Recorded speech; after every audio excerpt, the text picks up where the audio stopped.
noise. Hold up. We making noise. Hold up.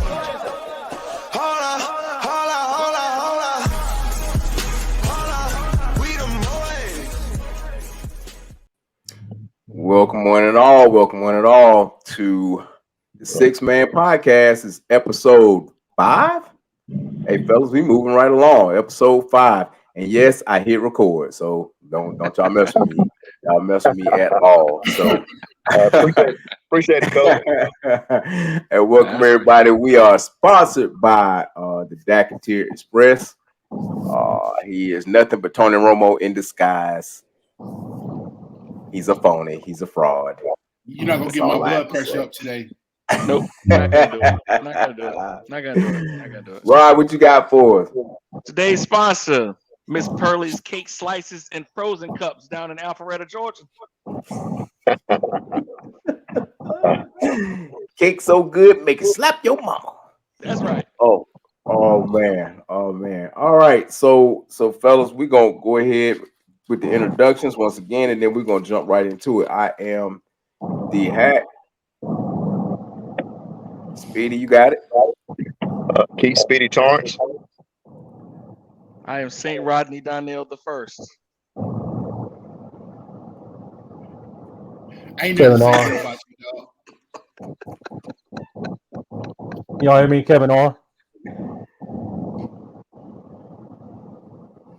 Hey man, this is Big Cove. Happy Sunday to everybody.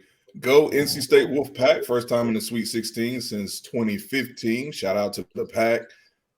Looking forward to another great weekend of March Madness. Hey.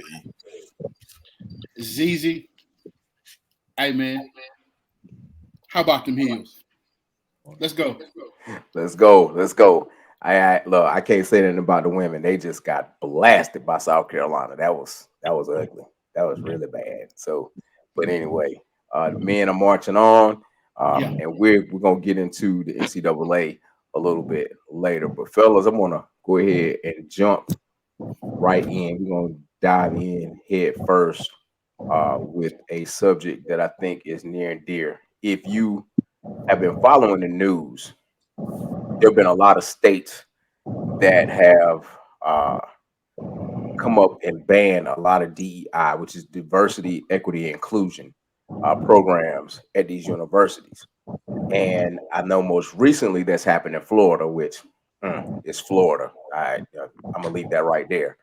But I know there was a congressman in Florida that basically said, "Hey, our black athletes need to boycott coming to Florida to participate in athletics at our local universities." He even went as far as to say they shouldn't even go to the HBCUs in Florida. So I think that's a bit much. But what I wanted to pose was, should recent DEI legislation influence where our black athletes choose to go to school? So we're going to go ahead and dive in with the social issues today. But it relates to athletics. So what's your take?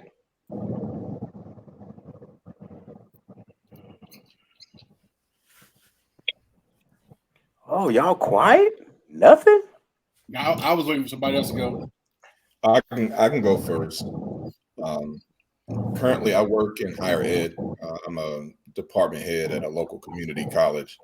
And I have to tell you that this is a situation that is really dangerous. I'm actually on the DEI council at this particular institution where I work. And it's not only Florida, Alabama has recently made the same decision to get rid of their DEI department. And so we see a movement in higher ed and really all aspects of society to kind of quote unquote whitewash things where we are all Americans, right? In terms of athletes making a decision to boycott these schools, it's certainly a great idea in theory, but we're so compartmentalized as a people, in my opinion, that I don't think that that's something that is going to happen realistically. I think that these families and athletes are going to make decisions, that's best for them. That speaks to a larger issue within our culture. We're very segmented. We're very individualized. We don't have a really strong platform or power base, in my opinion. And I don't see athletes making this move to boycott these institutions in large scale. I think people still attend. They're offering scholarships, which are tied to NIL money. So unless something changes drastically, I don't think that's something that's going to happen. It's yet another example of this country trying to eliminate an entire history of people, trying to eliminate our entire history. In Texas, they were trying to pass a legislation a few years ago to take slavery out of history books like it didn't exist. So this is yet another example of, like Kobe said, and it's not even lack of a better term, of trying to whitewash us. Diversity, equity, inclusion is needed in every aspect, no matter who it pisses off or how insensitive people may think it is. We have a voice and it needs to be heard. History is American history. Slavery was a part of American history. It needs to be recognized, and people can try to say that it wasn't, or like this moron that's in our state here. What's his name? Robinson? Yeah, running for governor. This moron said that slavery was our fault. Are you serious right now? So you have those takes. We all went to HBCUs. It was one of the best decisions I ever made in my life because it was able to get me in touch with who I was as a black man, but also taught me the history that I wasn't taught growing up in public schools.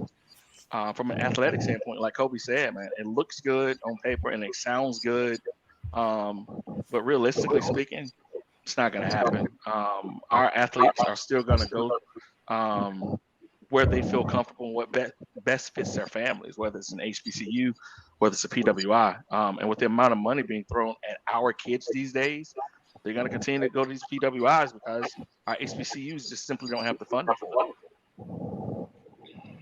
So with that being, when you say that, Rod, at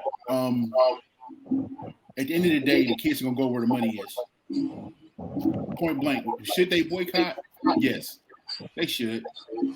But at the end of the day, when money is involved, kids are gonna go play where they're gonna be guaranteed playing time and the biggest NIL deal or the most money they can get. And it's sad to say, but that's what it is. So I'm with you, E. I think they should, but I think a lot of this ownership will will go with the coaches too. I think our coaches at our high school levels, you hate to have to tell them to push HBCUs, but so oftentimes we're kind of looked upon as like the contingency plan. If the PWI doesn't work out, if this D1 doesn't work out, then let's look at the HBCU as a last resort, as opposed to a first option. Look, we have to remember our history too. Integration hurt us in a lot. It hurt our HBCUs because at the time, HBCU football before integration was it. And if you look at the history of the NFL and you look at where most of our Hall of Famers are from, they're from HBCUs. The players that we revere most and that we talk about most have HBCU history. And integration came about and it crushed us. It crushed us in the sense that now our kids will no longer going to HBCUs. They're now going to PWIs. And, the idea of NIL now kills us because now these PWIs can now offer more in terms of NIL deals than our HBCUs, but at the same time, it has to get to a point to where it becomes a little more than just us looking for a bag. It has to be about our culture. It has to be about what people are trying to do to our culture, and they're trying to erase our culture by eliminating these programs. To say that this whole idea of being colorblind is where our country is, meaning there is no racism, is an out and outright lie.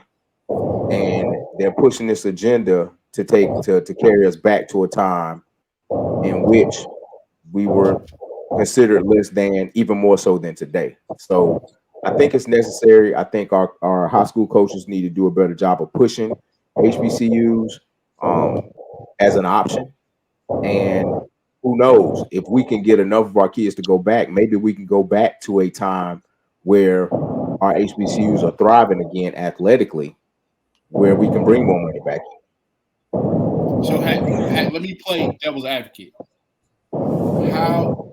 Because I'm a high school coach. So how can I tell a kid? How can I tell my defensive lineman, hey, go to North Carolina Central versus going to North Carolina?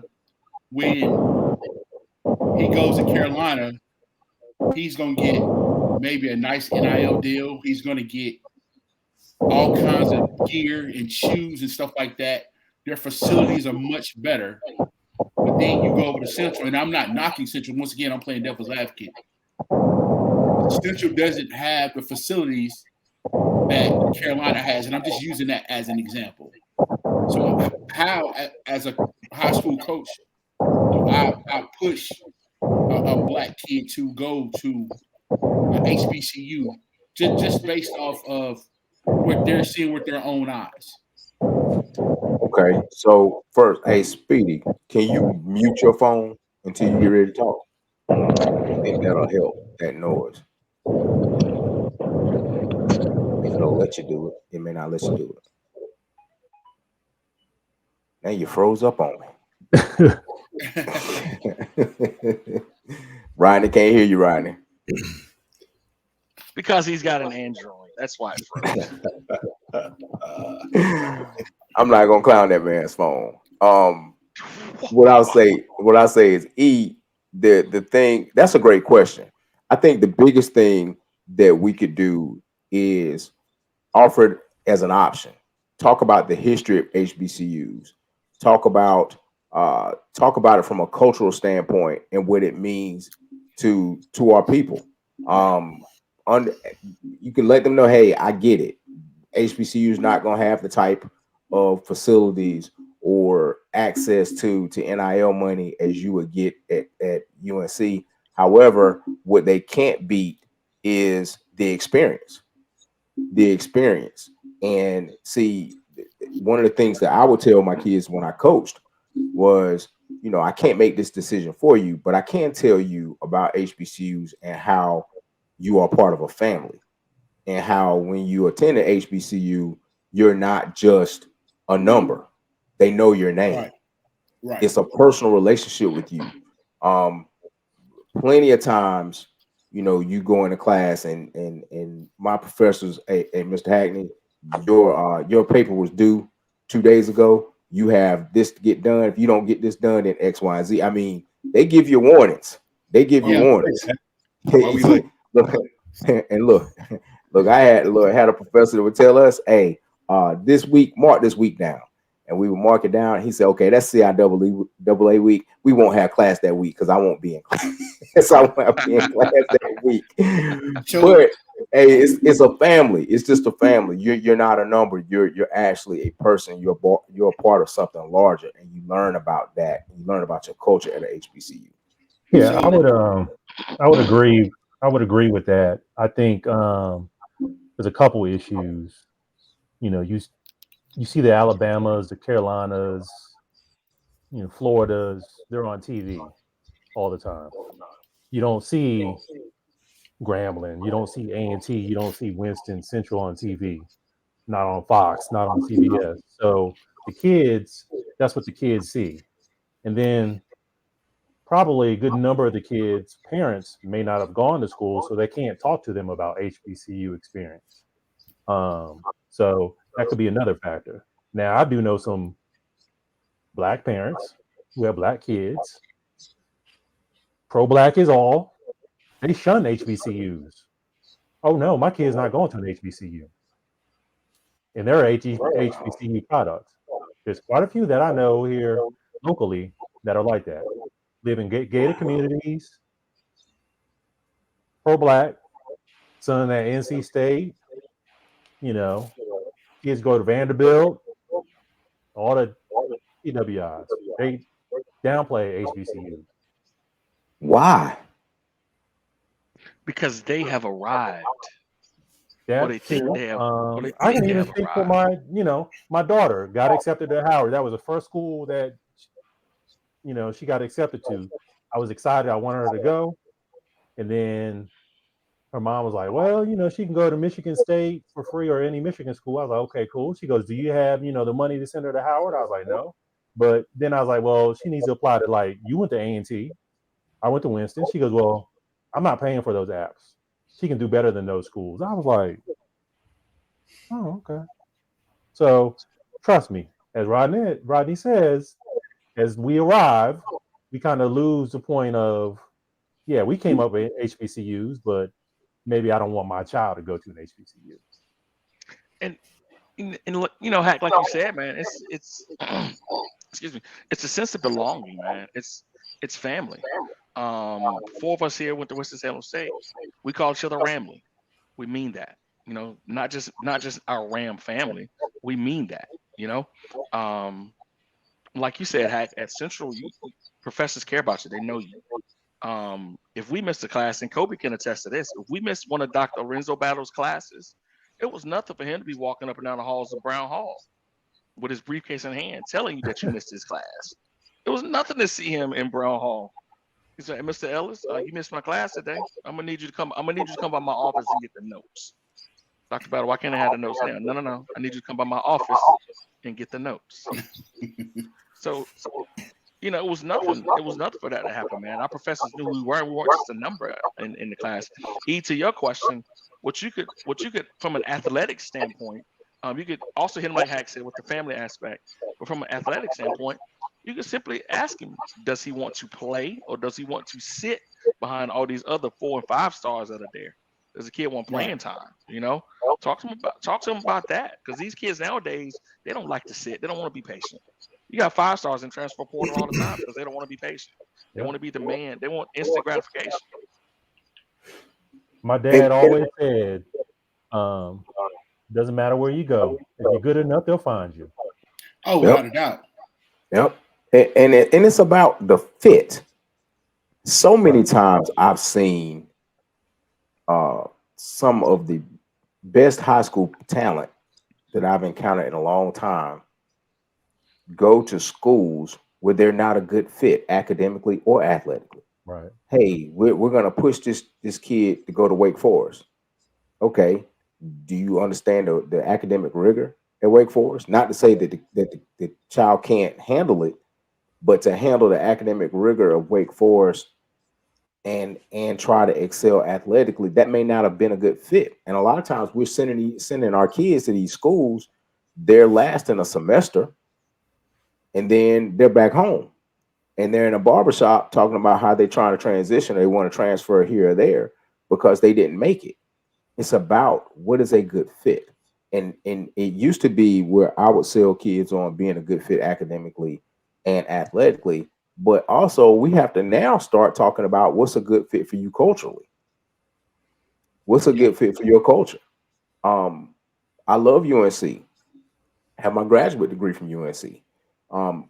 However, you can look and tell that the vast majority of those Black students that are there, what's the percentage of those students that are there are athletes compared to those students that are just there because they want to be there? It's probably a much larger percentage of the Black population that's there that are there on athletic scholarships. And not to say that that's a knock. However, if you don't see yourself on that campus other than, you know, than just the teammate that you're playing with, or someone that you know that's playing on another athletic team, that's a whole problem. And when you go to a HBCU, you're there. You know everyone. Everyone knows you. All your professors know you. People in the administration building know you. The cafeteria staff knows you. Everybody knows you, and and you can't hide. There is no hiding there. You are, and what you are told when you are there is that it's much larger than just you, the individual. You're there, and you're a part of the culture, and you're a part of pushing the culture forward. You are the future of our race, and you're expected to behold that or uplift our culture in such a positive way, because that's what HBCUs are. It's positivity. I never got to a HBCU, and I can probably attest to this for Winston, with you guys being there. No one ever preached to us about hating the people that don't look like us, or not. You know, we were taught at our HBCU that, you know, yeah, you're gonna have to work twice as hard. You're gonna have to do these things, you know, twice as better than that person. But we were never taught to hate people. And I'm not saying that they're taught to hate at PWIs. I just know that from a cultural perspective, we're taught to love our culture and love the skin that we're in. It's an implicit bias, though. Coming from a PWI versus HBCU, it's almost like blacks that go to a PWI or went to a PWI have this elitist mentality, like they're better than folks that went to an HBCU, like their education was better, you know, like it was, you know, just better, you know. HBCUs do that, man. Stop. Y'all do that too. Y'all do that too. Man, my wife, they A&T and Central people will talk about which degree is better all the time. You know what I'm saying? So I get what you're saying, but jokingly, I see that too. You know what I'm saying? You say A&T, so you say A&T and Central, bro. They will argue, man. They will argue about whose grass is greener. Exactly. Now this is true. Going back to Winston, hold up. Winston people can't act like that either. Because if Winston's talking about, if Winston and A&T people are going at it, it's the same thing. It's the same thing. It is the same thing. It's the same thing. It is the same thing. It's the same thing. Man, we have that Kelly Green grass. No, y'all got the such and such grass. You know, blah, blah, blah, blah. No way. So my wife went to Winston-Salem State for 2 semesters, but she has her bachelor's and her master's from Central. But she had some sense. She had some sense. It came to her. She knew where to go. It wasn't that she had some. It wasn't that she had sense. She was acting a fool when she was in Winston, and her daddy brought her ass home and said, "You going to Central?" That's what that was. It happens. But hey, I tell people all the time, Winston ain't never. She was in Brown Hall. It's just, hey, I don't know, but I do remember when Rodney and my wife started talking when they first met each other, and they knew random people. It was like an hour and a half drive from where I met Rod, and I'm driving home, and I'm giving her the side eye like, I'd backhand you right now. But I'm not a violent man. You know what I'm saying? The views expressed by Eric Blige he's not indicative of the 6-man podcast or any of our employers at all. I don't know this man. I don't know what he's talking about. I don't know what is he talking about.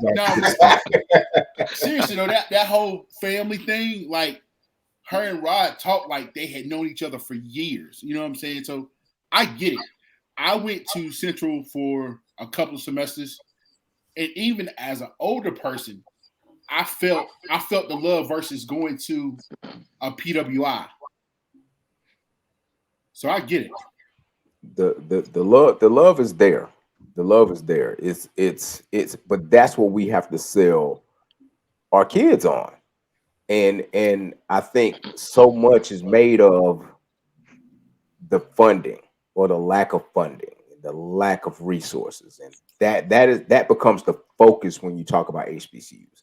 It's they don't have the resources that the PWI has, and kids gravitate towards that.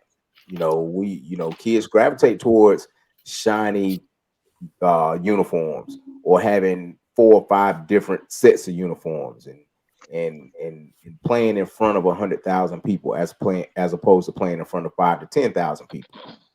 But it's something to be said when you're attending a university that has between 5 to 10,000 people, and everybody knows your name. Yeah, Everybody knows you. I think Just being a Greek on a black campus is almost like being a celebrity. They know you. Yep. And so, but I mean, it's just something about the culture. Yeah, I think there's a stigma also that an HBCU education is inferior to, PWI education. Mm-hmm. So that is definitely again, a stigma. that's lack of knowledge. You could point to hundreds of doctors, dentists, lawyers, athletes, teachers, successful people who have gone to HBCUs and are making millions or doing well for themselves. So I think that plays a role in that as well. Yeah, we have a image problem. The perception is real, and I think that's the area that we need to attack. We talk about a lack of funding. It's true. I mean, those are accurate things. You could look at the state allocation of funds to the universities in North Carolina, and the numbers or percentages of monies given to HBCUs is significantly less than the monies given to PWIs. So I think we need to do more internally within our own community to change the perception that this should be your number one option to our young people. These media outlets that we have control over need to be pushing HBCUs, and we kind of saw that. When Dion was out in front doing things at Jackson State, you saw a spike in enrollment all across the board at different institutions throughout the country because he was front and center. He was getting a lot of attention. The culture was getting a lot of attention. The HBCU life was getting a lot of attention. And now I think it's kind of leveled out as he's moved on to Colorado. But we need to do better to invest internally into these institutions and change the narrative. I'm about to get a doctorate from PWI, and it's funny, every Black person that's in my cohort graduated from an HBCU. And so the narrative that the education you receive at these institutions is second rate is just outlandish, but it's hard to change someone's opinion. That is a very difficult thing to do. And this is an opinion that has been out there for years. So it will take a huge kind of marketing campaign, I think, collectively from all these institutions to get kids to really have HBCUs as a primary destination. Very, very true. Very true. And I think go ahead, Kev. I think an issue with, as Kobe, you mentioned, marketing effort. I think at a lot of these HBCUs, we have folks that have been in there forever and they don't want to change. So I think that hurts us. They don't know how to market to the current population.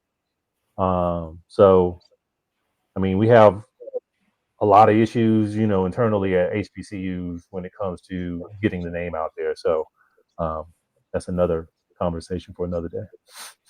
Yeah, that is deep, because if you talk about it, is the more things change, more things stay the same in terms of this, and so we have some of the same folks running these institutions that don't want to embrace technology, don't want to embrace change, don't want to evolve.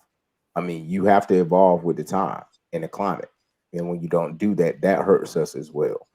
But we're going to shift a little bit, but still relevant. The NCAA, we're in tournament time. You see Kobe has his Go Pack Sweet 16 Let's get it. Marco, there, it's real. They the cardiac pack, part 2. UNC is doing this thing. And then we had HBCUs in this tournament. Howard was there for a hot minute. Norfolk State women was there for a hot minute. Grambling was there, put up a good fight for a half against Purdue and couldn't get it done. But I want to pose this question. NCAA tournament is an exciting time of the year. It's March. It rolls into April. It's an exciting time of the year. But then there's also another exciting time of the year, and that is late November, December into January. So which one has more popular within the college athletics? Will we say the NCAA tournament or college football playoff? So I'm going to jump in right now. And y'all know I'm a football guy to the core. But just for pure excitement, for me, it's the NCAA tournament, man. And the reason I say that is because of it's one and done. Like, and I understand that with the college playoffs, you know, those are big games. But with the NCAA tournament, you have teams that have no business being there and could go on a run. A few years ago when Shaka Smart took VCU to the Elite Eight, then you had UMBC a couple of years ago. You had when Purdue was the first number 1 who got upset by a 16 seed. It's those games. Were they the second? I think Virginia was the first. Yeah, Virginia was the first. But it's those moments where even though I don't watch every college game because I'm a diehard UNC fan, but during the NCAA tournament, I'm like locked in. Like this 15 seed is gonna beat this 2 seed. So, and then you also get like stars are basically being born in front of your eyes. I never knew who Dwayne Wade was into the NCAA tournament. I never knew who John Morant was into the NCAA tournament. So it's moments like that and things like that to me that makes the NCAA tournament more exciting than the college football playoffs. And last, you don't have kids opting out of the NCAA tournament. So great points. Great points. Yeah, man. And to piggyback on what Eric said, man, you got 65 teams in the NCAA basketball tournament, man. And a lot of those 65 teams, people don't think belong there. But like E said, man, you get a team like Florida Gulf Coast a couple years ago. They got hot and they started to play some sick basketball. Yeah. You got a shooter's chance in the tournament, bro. It's all about making shots. It's all about making shots, man. If your team is not making shots, you don't have a very good chance to win. And in college football, with even in the 12-team playoff, right? It comes down to football. I say it all the time. Football's a simple sport once you break it down. Can you whip that man's ass that's in front of you? Georgia has some of the best of those that you're gonna find. Right? Other teams don't have as many of those. So if you're looking at the game like that, Georgia is going to go into the tournament markedly better than everybody else. So you're going to expect Georgia to win this tournament. I said beginning of the season that Carolina had a very good basketball team and they could win the whole tournament. Right? But if Carolina goes to the next game that has an off half like they had the other day, they may not overcome that. They could get shot out the gym by somebody. Exactly. That kid from Oakland hit 10 threes the other day against who's that he shot out the gym the other day? Kentucky. He shot Kentucky out the gym the other day, 10 threes. Right? And then he hit another 6 yesterday. So as far as I'm concerned, I agree with everything he said, man. The NCAA tournament is far more exciting than the college football playoffs. So I guess the question would be though. Now remember, the college football playoff is how old now? It's a few years old. 4 or 5 years. 4 or 5 years. So the emergence And do you think, okay, I guess the question would be, do you think that the powers to be with the NCAA realized this? And that's why we went to a playoff with football, because the BCS, we tried all these different things and you couldn't match the pageantry that you have with the NCAA tournament. So now, do you think they're hoping that the college football playoff and expanding it to 12 teams is going to give you some sort of dramatic effect that you have with the NCAA? No, and here's why. I'm sorry, but before I forget this, I have to get this off my chest. The only reason they expanded it to 12 teams, in my opinion, do y'all remember? I want to say it was during COVID when Alabama had lost 2 games. And that Sunday morning before the final rankings came out, Nick Saban was on TV, basically champion for a position to get into the playoffs. And I feel like they widened or expanded the tournament just for the simple fact of you won't have that again. You won't have two lost teams or one lost team that lost to like a number 1 who lost to a number 3. That gets knocked out, because just like this past year, Georgia was on the outside looking in, and Georgia should have been in the playoff, honestly. So I just feel like they expanded that so you would have teams who aren't punished because they lost to another ranked team.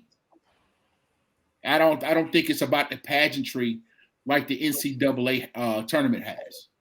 Okay.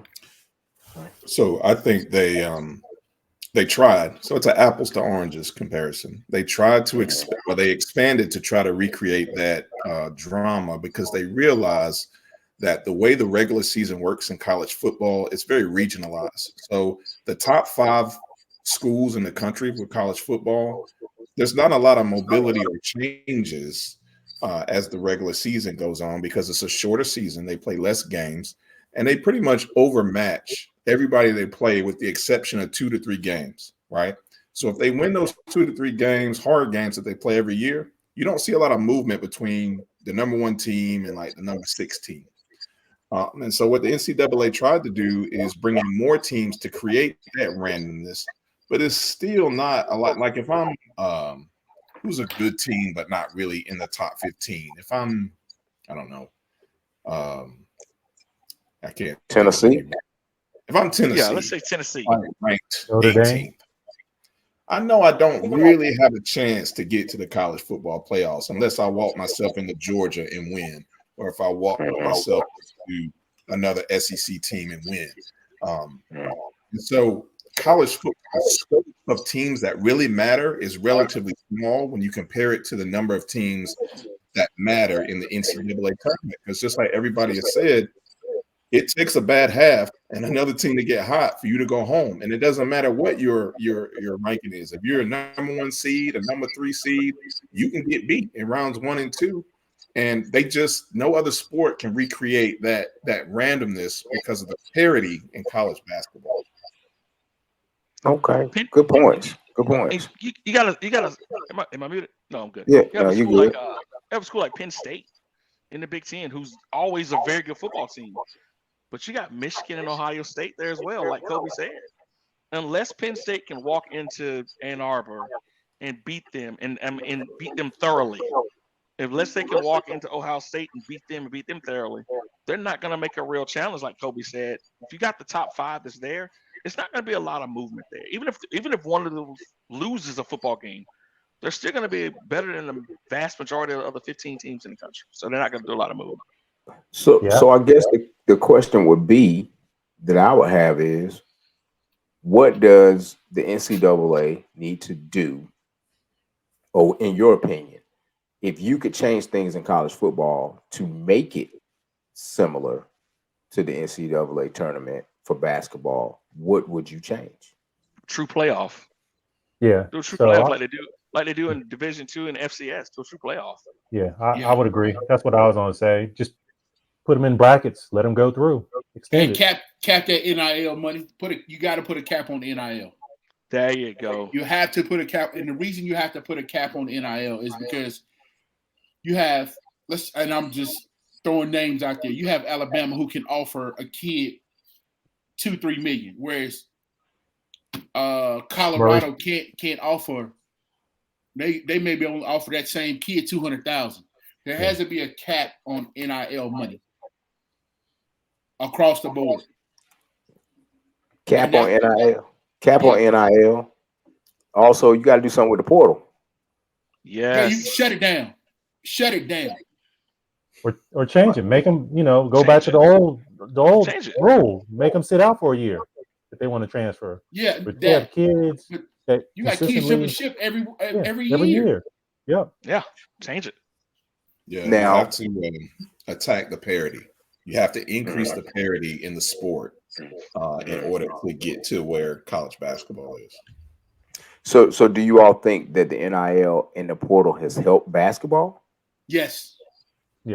Yes. See, that's the question. Like, I believe it's helped basketball, like in terms of the parity piece, because now what you get is you get this. It's the wealth of talent has spread. So now you can have these kids at mid majors. You can have them at different places where you probably would not see them. So the North Carolinas, the Kentuckys, the Dukes don't have a monopoly on all of the talent. That talent is now going to Illinois. That talent can go to Indiana. That talent can go to Oklahoma and give those schools a shooter's chance in the tournament. To do that in football, you have to, and what I'm hearing, you all correct me if I'm wrong, is you have to dismantle somewhat the Power Five. Yeah. Because in order for you to really maneuver in college football, you got to dismantle the Power Five. You can't.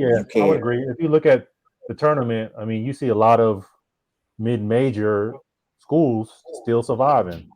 SEC has not done well in the tournament this year.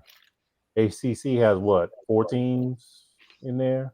Big East only had 3 teams that got in the tournament, and I think they only have 2 standing. So it has leveled it out. But I had another thought, maybe it'll come back. You got to get them off when you can. That's right. One major difference between the two sports is that you can't go pro from college football to the NFL right away, right? And so what we see is that really affecting the one and done programs like Kentucky, like Duke, because they have to compete against older teams in the tournament. And we've seen where, young kids' hands get tight. And if you don't have that chemistry in the tournament, you can get exposed. You don't see that in college football because kids have to, if they're established at a program and they're not transferring, they're going to be there for a minute. So that makes those programs stronger. You look at like a Michigan, they got 18 pros, but those kids have matriculated throughout the program or within the program for years and are upperclassmen. So that's another comparison, apples to oranges, between the two sports. There's a lot more movement, I think, in college basketball where kids, the exceptional kids, will only stay a year and then go to the league in college basketball for the NBA. To piggyback, and also, Coach, to piggyback on what you said, Coach, the one and dones is killing college basketball. Like you said, Kentucky just lost the other day. They got a bunch of highfalutin 5-star freshmen, and they lost to a veteran team in Oakland. Duke is eventually going to lose to someone in this tournament. One, it's not a very good basketball team. And 2, Shire puts a different team on the court every year. So coaches now have to figure that out. Do we go to the portal to get some veteran players? Do we keep getting these 5-star kids coming here that we know are only going to be here for a year? So you got to recruit differently now with the portal and NIL deals and such. So go ahead. Brought that up as far as recruiting, and Hack, you brought up does the NIL and the portal help college basketball? It does help, but the one thing it hurts the high school kids. If you're not a 5-star, yes, player, that's a great point. Thank you. you are not going to wind up at a major school. And coaches nowadays, as they build their roster, they're looking at portal, they're looking at JUCO, D2, D3, and the high school kids at the bottom. So if you're not a 5-star like a Cooper Flag or some of these other cats coming out, you got a slim chance you're competing with people that have the experience from other, other divisions or JUCO level, or even coming from other teams, other conferences. I thought the NIL was created. Well, part of the reason it was created was to stop the one and dones for kids who need money to stay in school and keep them from jumping to the pros. I thought that was like part of the reason of the NIL. That was nice in theory. That was nice to say. Yeah. The whole that was nice to say. I think the whole idea. Yeah, I think the whole idea of the NIL was the argument had been made that these athletes are bringing in billions, not millions, billions of dollars to these universities. They are, and they don't see a dime of that money. Yeah. They don't, and it goes back to the whole thing that Chris Webber talked about.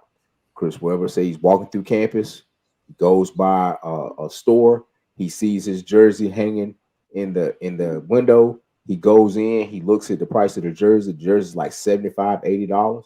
And he was like, $75, $80 with his number jersey. And he's like, and I don't get any of it. And I'm struggling to eat. And it resonates. It resonates, being a former college athlete. We know what it was like. Even it doesn't matter the level. If you're receiving any kind of money, you're not, there's certain limits to it. You couldn't work. You couldn't do those things. If you tried to do those things and you got caught, that's a violation. Yep. And so they came up with this to try to level the playing field. But here's the thing: they didn't vet it enough. They didn't put enough regulation in it. It's almost like they just opened up Pandora's box and said, "Okay, now you can receive money with no rules." So now everyone just offers anybody a deal. Everyone can get a piece of the pie. And now it's gotten crazy because now athletes are going to schools and saying, okay, how much can you give me? Basically telling you, I'm for sale. How much can you give me? And if you can give me what I'm asking for, then I'm there. And so I agree with you all. I think when it comes down to it, yeah, you got to put some regulation on it. But I will say this: if you're going to regulate NIL and you're going to regulate the portal, you better do something to regulate your coaches too. Yeah, absolutely. You're going to have to do something to regulate coaches too, because a coach can sit there and say, "Oh, I'm going to coach 1 year," and that kid, let's be real, a student athlete is committing to the coach. You can sit there and say, well, they're going to the university because they like the university. Nah, you think cats went to Alabama because they liked Alabama? No, really? Yeah, man. No, they went there. They went there because Nick Saban was there. They chose the coach. So if Nick Saban ever said, I want to do this no more, I want to go to Auburn, or I want to go to so and so, those kids are stuck. Saban doesn't get anything. He nothing happens to him. So unless you put some penalties or something in place for coaches to regulate coaches being able to move, which you're never going to do because you're talking about somebody's livelihood, then it's only going to be so much you can do for a student athlete, because that student athlete will be able to say, this is my livelihood we're talking about. Right. Matt Rule, they asked him about possibly getting a quarterback to Nebraska. I think Matt Rule's at Nebraska. He was talking about getting a quarterback. He said, hey man, listen. He said quarterback's gonna cost you $1.5 million in the portal. $1.5 million for a quarterback to come to your school. So that's what, like he said, that's what you said, Hack. That's what we all saying. It's got to be regulated. It just has to. I need to get my son outside throwing the football. Right. So, right. On out there. With that being said, when we were kids, when all of us were kids, what did our parents tell us? go to school, do your work so you can get good grades, so you can get in college. Once you get into college, you graduate from college, get a degree so you can get a good job. Mm-hmm. If a 17, 18-year-old kid can get money more than what his parents are making to play a kid's sport, how can you blame him? Oh no, you don't blame him. You can't. don't. You can't. It's a very, like I said, we've opened up Pandora's box. The question's going to be is how do you reel that in? How do you reel all of that in? How do you regulate that without giving the impression that you're trying to go back to the system that you just came out of? I feel like you can. You just you come up with a number. You come up with a number. Like we were talking about Angel Reese. She has no reason to go to the WNBA when she's making more money now than she would than her WNBA contract. And she said that. That's just like the young boy from Ohio State, the wide receiver. They offered him. No, the wide receiver Harrison. Mm-hmm. They offered him in NIL money the equivalent of what his rookie NFL contract would be for him to come back to Ohio State. That's ridiculous. That's absolutely ridiculous. You have to put a cap on that money. 100,000, 200,000, whatever. But there has to be a cap across the board. Ohio State has them coins though, so yeah. But these kids shouldn't be making more. They shouldn't be making more than the coach. And that's like what Nick Saban said. How can I coach a kid who's making $3-4 million? He's not going to listen to me. This is true. So true. I think I saw someone the other day, man. State of Virginia doesn't put a big priority on NIL money, right? So you got a school like UVA, they're only going to get $30,000 in NIL money. Where a kid is going to Duke and Carolina, they got deals in the streets of South Point where they pass up $200,000. Like you said, it's got to regulate it. You got to put a dollar amount on it somehow. Got to, because the rich just gonna keep getting richer, and the smaller schools that are D1 schools are just not gonna reap the same benefits.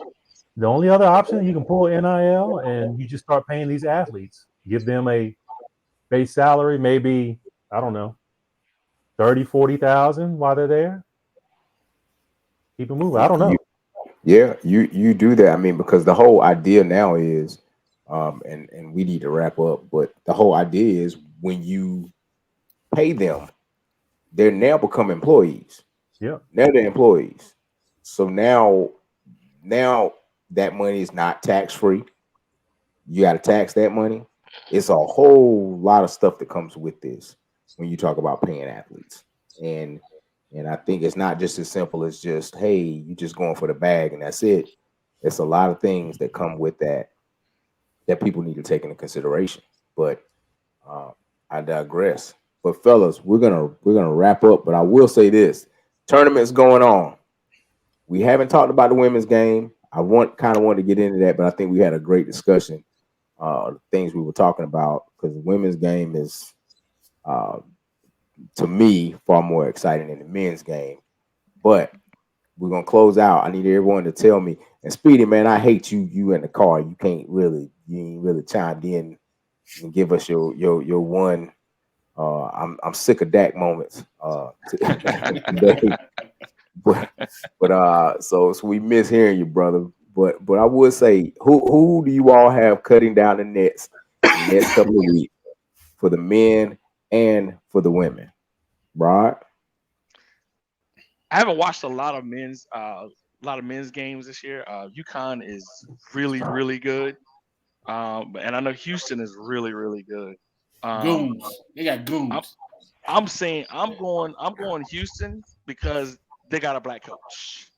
I gotta go with the brother and Kelvin Sampson. Okay. I wouldn't be upset now.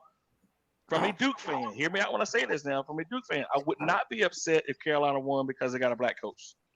Wouldn't be upset about it. Women's side is South Carolina's to lose. Okay. All right. Kev? So We can't have Georgetown, Kev. I know that I think UConn's going to be tough. I would love to see Houston win it, but I think UConn. I think they're going to be cutting down the nets, and I really want to see on the women's side. I want to see a USC South Carolina showdown in the finals. I would love to see that. I think South Carolina is the team to beat, so we'll see. All right, go. I have the University of Connecticut winning the men's tournament. I think they're the best team. And this is going to shock y'all. Okay. For the women's tournament, I understand and know that South Carolina is the best team in the tournament. I have the University of Iowa winning the national championship. Wow. I'm going to write that down. Wow. Okay. All right. Wow. E. I'm a homer, bro. You know me. I call Rod a homer all the time. So, and Rod, unlike you, if Duke was to get to the national championship game, I would be pissed and I would not be happy at all. I'm not. That's bitter. facts. That's facts. I'm I can't bitter, even lie. bro. I wouldn't. Yeah. I have my Tar Heels winning the national title because we didn't get in last year, so we're gonna go from worst to first. And in my bracket, I have UNC and Tennessee playing in the national championship game. In the women's, my head says South Carolina. I'm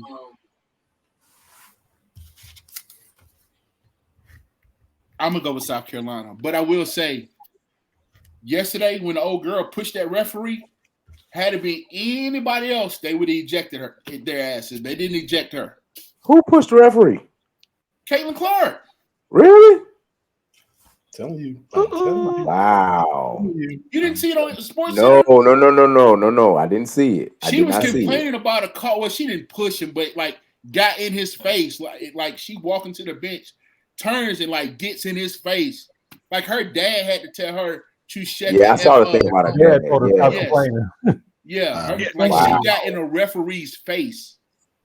Had that been anybody else, they would have been ejected. Powers that be want those girls to win. Wow. Let's call man. Speedy, who you got? Carolina men, Carolina women, South Carolina women. South Carolina women. Okay. I was about to say. Carolina women that break 30. Oh man. So he lost my 4 touchdowns.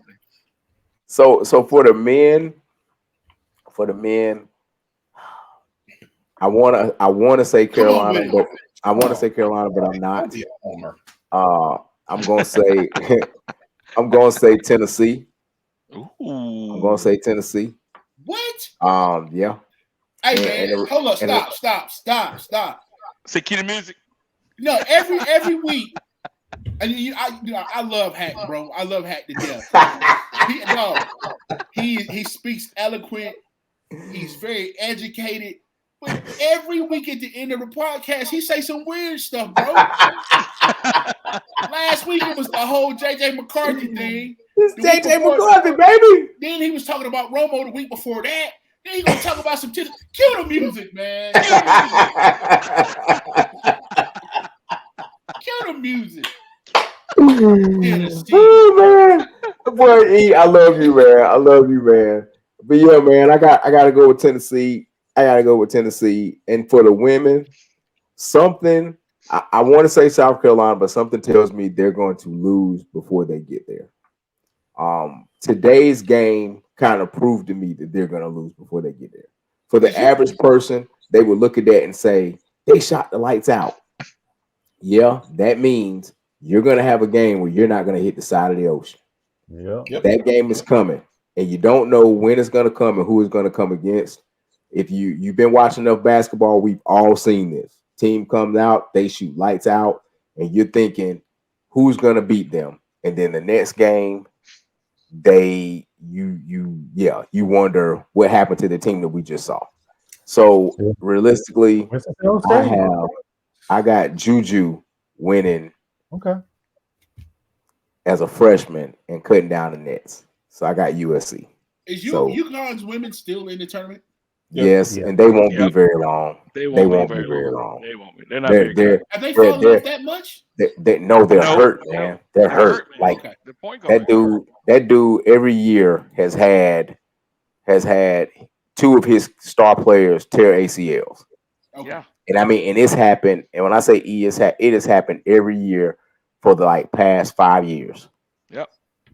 Like every time you think his team is going to be ready to come back, somebody tears their ACL at the beginning or the middle of the year. Yeah. So Paige Buckets is nice, but without AZ Fudd out there, she's just another ball player. Yeah, she's proven that she's average. I hadn't heard anybody talk about them, and UConn is always in the women's conversation. So I wasn't doing. And they're not going to. I think they want to get Gino one more, but I think it's run its course. Don Staley everything comes through Don Staley in South Carolina right now. Yeah. Bingo. So that's what it is. But, all right, ladies and gentlemen, that is our time. We enjoyed having you. Thank you for our 20 followers. And once again, our sponsor. 23, we lost 3. I think we may have lost 3. I'm not sure. I think we have 27. Yeah, I don't know. Somebody pushing Trump lies said we had 23. I don't think we ever had 23. That's it's gonna be a bloodbath if we don't get 23 by Friday. Well, I'm just playing, but we're sponsored by Dacateer Express. Is Tony Romo in disguise? He's a phony. He's a fraud. Man, cue the music, man. Go ahead. Cue the music. Awful. He's awful. He's Danny White. Cue the anyway, music. I know that's Speedy's boy. All right, ladies and gentlemen, we'll see you when we see you. Peace.